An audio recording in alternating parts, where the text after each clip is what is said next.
What's going on, everyone? Alliance Orc here, and welcome back to another YouTube video. And I decided that we haven't had a good news update and everything going on for a while, so why don't we just have a little news update, see what's going on. And a big portion of this is going to be featured around like the remix, maybe some cata classic news as well, because that's the big going ons right now. Because there's a lot going on in those right now, so let's hop right into it. And if you are enjoying the content, make sure to subscribe, as we are pushing for 500 subscribers before the end of this year.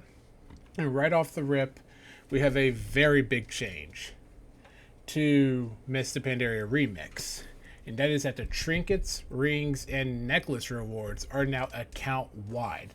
So for those that don't know, if you level up a tune in Remix, you do not get trinkets, rings, or necklaces until you unlock a certain criteria. Those criteria being all the scenarios on Heroic, all the dungeons on Heroic, all the raids on Normal, and the Time Runner's Idol is just from reaching level 70. So essentially you got to go through some hoops and rings to get those unlocked. But now, if you've unlocked it on one tune, it'll be unlocked on all of your tunes. And here's the achievements right here. Escalation, which, like I said, gives the beacon. Heroic Pandaria Dungeons, Scenarios, Pandaria Raids, and Time Runner. So those are the achievements that you need to do in order to get said items unlocked. And like I said, once you unlock them, they're unlocked for all of your time running alts. Also, we have news about the frog farmers.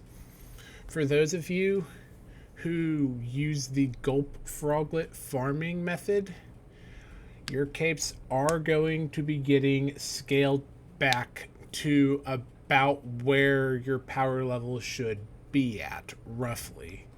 So essentially, so here's my hot take on it. The people who frog farmed and like became essentially god for the Pandaria remixes, they are being channeled all the way back to a average power level of what they should be right now. And I think personally this is going to kill off a lot of the player base for remix, because all of these people are, like I said, they're just wanting to play god essentially. They've already got all their cosmetic collectibles. They probably already have all the raid titles. So with them no longer being able to be all omnipotent, they're probably just going to go back to Retailer Classic or Season of Discovery. So just be aware of that, because essentially the big bad carry who's got almost 10 million health is not going to exist anymore.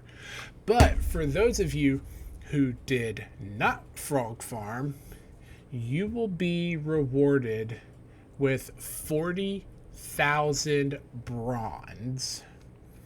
Now, if you're looking at this from an upgrade perspective, it's kind of garbage. But if you're looking at this from a collector perspective, that's a free world boss mount right there. That Blizzard is basically giving you a free world boss mount. If you already have all the world boss mounts, this basically wipes out like 90% of the remix mounts that you're going to have to farm for. Like, look at the 40,000 bronze outside of a gear upgrade perspective, and this is actually a very, very generous reward. Like, I'm not complaining, you know, because like I said, it's going to make my life a lot easier. But to get that bronze, all you have to do is go see, what's his name? Let me see, I know it's written here. Momentous. All you have to do is find Momentous, and he will have the quest for you. But essentially you have to reach 50 for 3,000 bronze, 60 for 7,000 bronze, and 70 for the last 30k. And like I said, just find Momentous and you'll be good to go. And then for Cataclysm Classic players, PvP Season 9 goes live May 28th, which is in 4 days. And the new raid dungeons will begin on May 30th, which is going to be the Bastion of Twilight, which features Halphus Wormbreaker, Valiona and Thoralion, the Ascendant Council, cho'gall, and on heroic only Sinestra. And Blackwing Descent, which will feature the Omnitron Defense System, Magmal, Archimedes, Chimeron, Maloriak, and Nefarian and Onyxia, as well as Throne of the Four Winds, which features the Conclave of Wind and Alakir. Now, Throne of the Four Winds does drop one of the four wind drakes, so just keep that in mind as you go into this. Also, I do have some achievement guides for a lot of these raids on the YouTube channel if you are one of those people who are trying to go for the glories. And let's see, is there anything else? Oh yeah, this is a big one.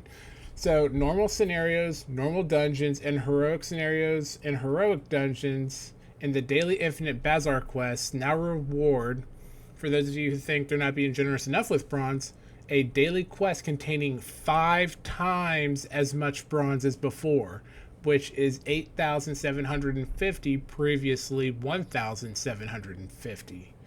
So the dailies have gotten a massive buff in the amount of bronze you can get. The Celestial Court bosses no longer despawn, so for those of you who are trying to get the battle pet from killing the 4 Celestials and Ordos on the Timeless Isles, you can now use your meta gem without fear of the boss resetting. Brewmaster Blanky will now queue you for a Brewing Storm when you talk to her, and Putrid Waste into Throne of Thunder will no longer deal an extreme amount of damage with her Putrefy ability, because essentially the Putrefy ability was literally one-shotting anyone and everyone. It didn't matter if you were God tier or not. If that Putrefy hit you, you were gone. And Cata Classic has fixed an issue where boosted characters were not properly learning their class and spec armor proficiencies, and fixed a bug with the achievement tracking for the meta achievement Classic Dungeon Master. Death Knight's Brutal Gladiator gear on Outland Quartermasters and for Stormwind and Orgrimmar has been discounted so that their price matches that of other classes. And Mornarok the Hateful can no longer be erroneously killed by players on the quest On Second Thought Take One Prisoner. And it fixed an issue that was removing Dormus's Rage Aura from players who were teleported to Feralis. Is that the camel one? I think it is. But also, with Season 9 PvP going live in Cataclysm, I do believe that this new battleground everyone knows and loves called Battle for Gilneas in Twin Peaks will also be coming to Cataclysm Classic as well. And with all of that being said, I think that'll basically wrap everything up. If you guys did enjoy, do remember to subscribe. And with that being said, I will see you guys in the next video, and I hope you have a fantastic rest of your day.